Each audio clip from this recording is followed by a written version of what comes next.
मबेडो Vietnam विश्व का एक छोटा सा देश है जिसने अमेरिका जैसे बड़े बलशाली देश को झुका दिया। लगभग 20 वर्षों तक चले युद्ध में अमेरिका पराजित हुआ। अमेरिका पर विजय के बाद वियतनाम के राष्ट्राध्यक्ष से एक पत्रकार ने एक सवाल पूछा। जाहिर सी बात है कि सवाल यही होगा कि आप युद्ध कैसे जीते या अमेरिका को कैसे झुका दिया। पर उस प्रश्न का दिए गए उत्तर को सुनकर आप हैरान रह जाएंगे और आपका सीना भी गर्व से भर जाएगा।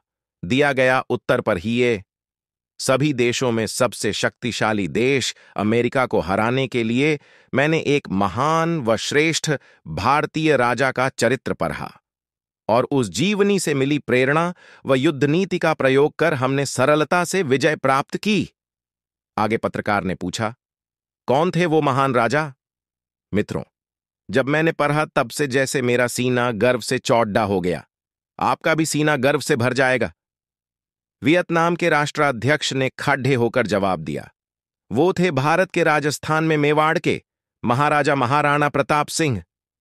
महाराणा प्रताप का नाम लेते समय उनकी आंखों में एक वीरता भरी चमक थी। आगे उन्होंने कहा, अगर ऐसे राजा ने हमारे देश में जन्म लिया होता तो हमने सारे विश्व पर राज किया होता। कुछ वर्षों के बाद उस राष्ट्राध्यक्ष की मृत्यु हुई तो जानिए उसने अपनी समाधि पर क्या लिखवाया।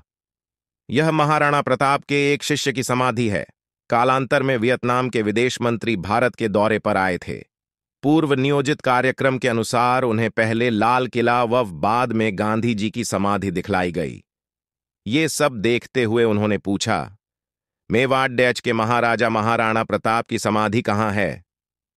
तब भारत सरकार के अधिकारी चकित रह गए और उन्होंने वहां उदयपुर का उल्लेख किया।